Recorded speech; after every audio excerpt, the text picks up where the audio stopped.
Here on the screen is an annual report.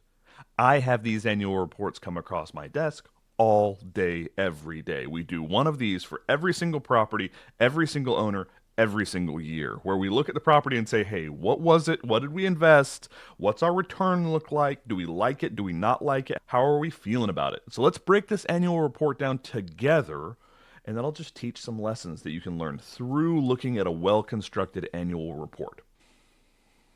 Number one, this house is in Memphis, Tennessee. We've had this house for 4 years.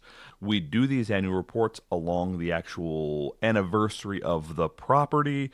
As you can see here, the investor put up $54,000 to buy a house that was worth $207,000. Now, here's the first place that people will lie to you. When it comes to real estate, I would always advise you have at least a 3 to 7 year hold plan. And the reason for that is the transactional cost around real estate can be really prohibitive. You can end up having to bring a lot of money to the table, even if you see some appreciation.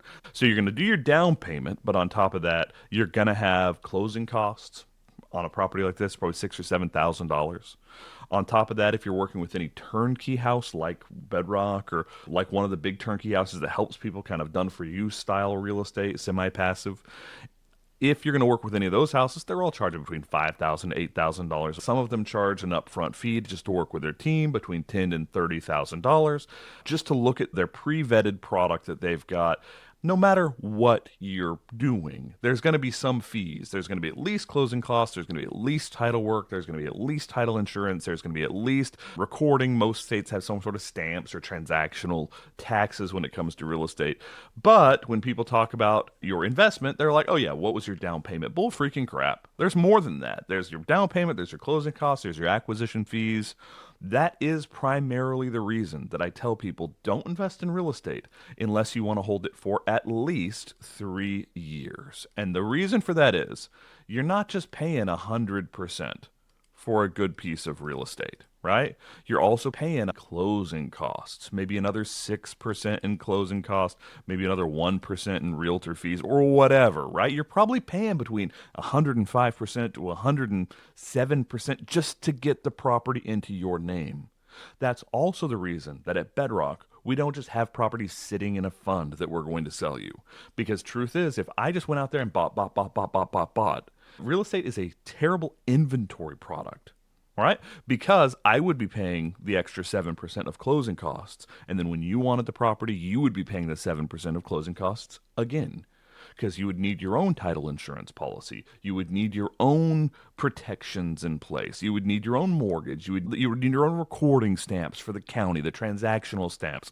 You might need to pay your own Obamacare transactional tax. And so the truth is, there's all those closing costs every time you close.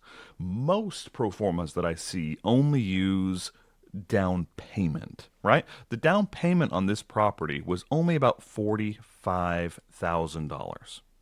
So let's break this out and talk about just one of the little nuances in language that can cause your returns to be really overstated, like to be really dishonest with your returns. So let's say you're buying this exact property that I just put up, 207 grand. So our purchase price,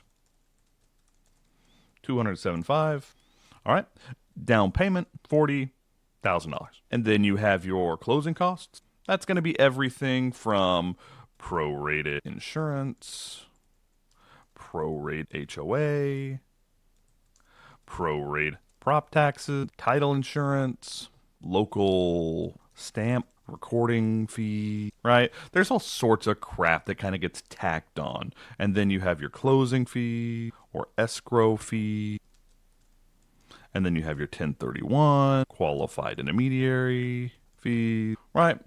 When you transact real estate, it's not just the purchase price. That's very important to understand. You've got to understand there's all these other things that pop up, and those will easily range between 3% to 7%, depending on how much of the realtor commission you're paying. Now, in a lot of markets, seller pays closing fees, seller pays the realtor commission, but that's not necessarily guaranteed anymore because of the National Real Estate Association lawsuit that went to the Supreme Court. All right. So it's not even really guaranteed anymore. So we have to throw in realtor commission. So what I'm trying to say is closing costs can easily be between 3% to 7% when you buy a home. And so if it's on the low end, it could easily be another 2 grand. On the high end, it could easily be 14 grand.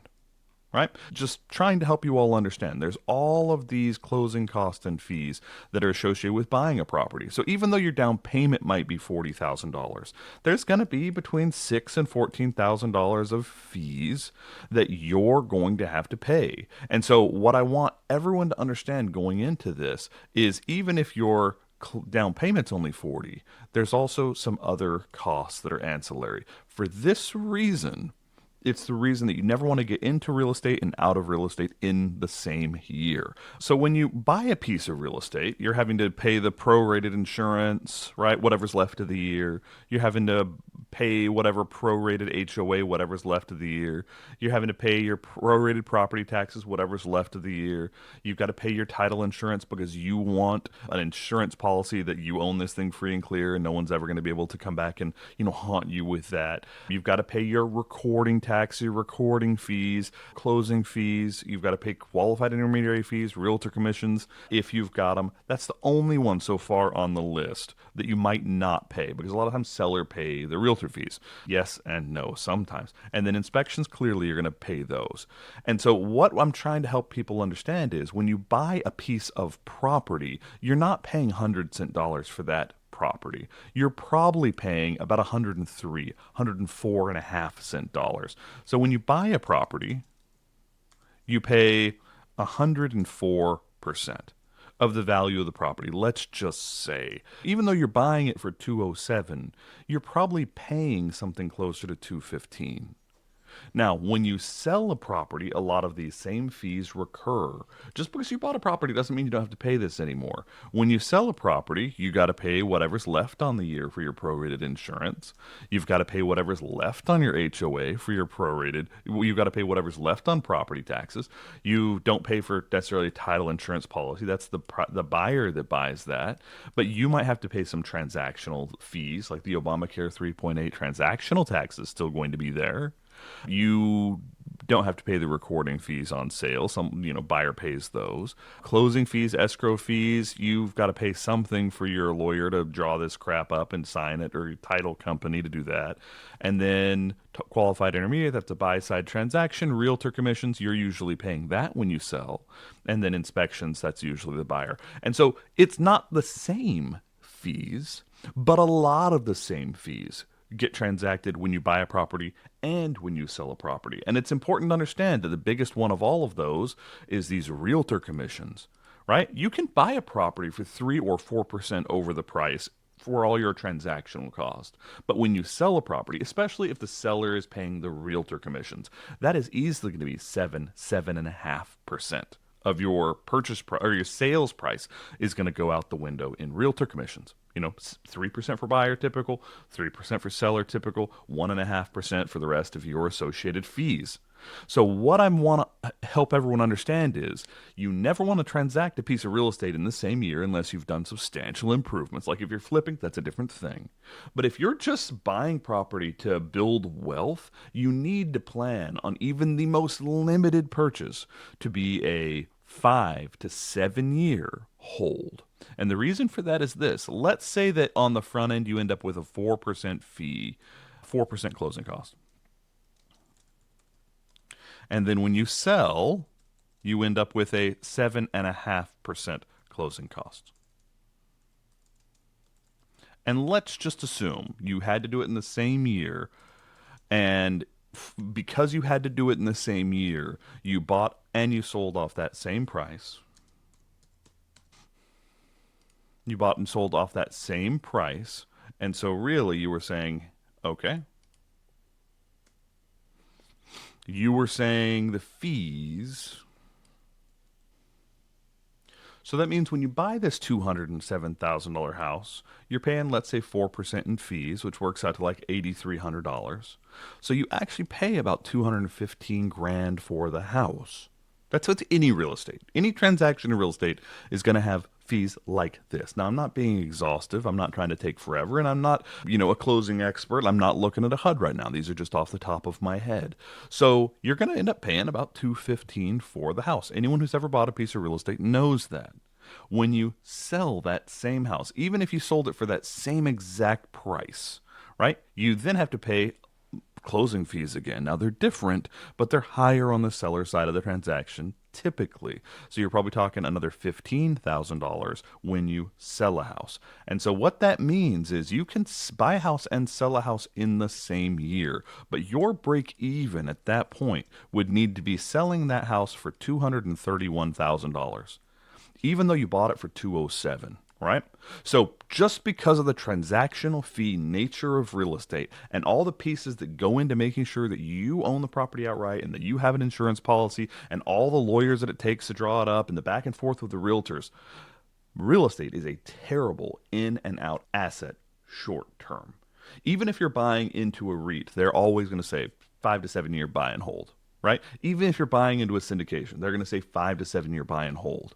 If you're buying your own property, single family residential, which I specialize in, that's my bread and butter, I'm still going to say 5 to 7 year buy and hold. Now, you can get out of single family residential earlier if you need to, and those other commingled assets you can't. But I would always advise against selling early. And my reason for that is the transactional costs can really add up. Now, let's just say that we have an appreciation table running here. And let's say we expect appreciation to run at roughly 5% a year. I think that's a reasonable expectation. That's the number I use for Bedrock. If I'm candid, I expect all of our assets to appreciate at about 5% a year. And so any given year, we're going to say the purchase price multiplied by 5%. So $207,000 times 5%, that gives you your single year estimated appreciation for the year. And what we can put right here is what would my property value roughly be worth at the end of that year. Now, if we just drag that down, we can see what our next year would be, what our appreciation would be on the higher number, and then if we drag that down, we can see what our value would be given a new appreciation number, and now we've built a simple appreciation compounding appreciation table, right? What you can see here is you buy your property for 207, it appreciates at roughly 5% a year. That means your first year you get about 10 grand in appreciation. The property's worth about 217 grand. If the property is worth about 217 grand and still goes up by about 5%, that number starts to compound for you. 11 grand, value's up. 12 grand, 13, 14, 15. We're really seeing compounding appreciation over time. That's the way it happens. We see it every day, all day, probably a little better than 5% if I'm candid. Some of our markets are appreciating super well. And so you'll see here, there is a break-even point. Right? If I went and said, hey, my all in to clear, like I need 231 just to pay for the property purchase price, to pay myself back, to pay all the ancillary fees that are involved on the front end and the back end, I need about 231 to break even, not have to bring money to the table. All right, that's going to happen in year 2 or year 3, depending on how long I'm holding the property. Now, past that, it just compounds. On a 7-year hold, we might be looking at, okay, $60,000 of appreciation over 7 years. But one of the things I want to be really clear about for today is you never want to transact property in the same year if you can avoid it, because the transactional costs can absolutely eat you alive. So that's a good lesson for today. Don't transact real estate in the same year. Real estate, because of its transactional expenses, is really not a good liquid asset. If you need your assets more liquid, just keep them in something else. Keep them in an ETF, right? Keep them in a stock that you can sell pretty easily. Probably an ETF, just a low-cost ETF. All right? So hopefully that is a good lesson for today.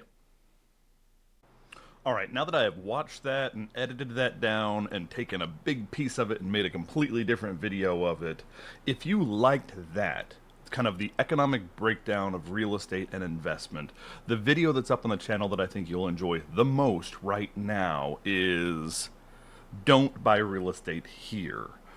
It is a breakdown of how to compare different markets and see what's a good deal, what's not a good deal, what is kind of the starting off harbor you want to be at to get into real estate.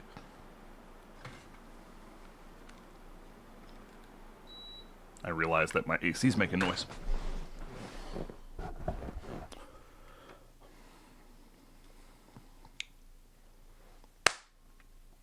All right, if you enjoyed that, a really in depth breakdown of one piece of real estate investment with a lot of experience behind it. Keep in mind, Bedrock has done over 5,000 properties since like 2010, right?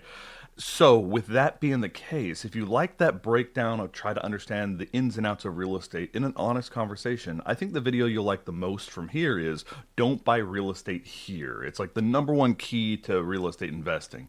And in that video, we sit down and do a similar thing where we talk through what's the number one most important thing to consider if you're considering buying in your market or another market. How do you get to an apples to apples comparison of what's a good deal and what's not?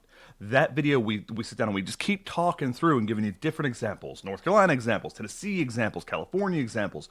And I think by the end of that video, you can see there are some numbers you can boil this all down to say, is this even a deal worth considering or not? If you want to see that video, click right here. Love you guys. Have a good day. Bye-bye.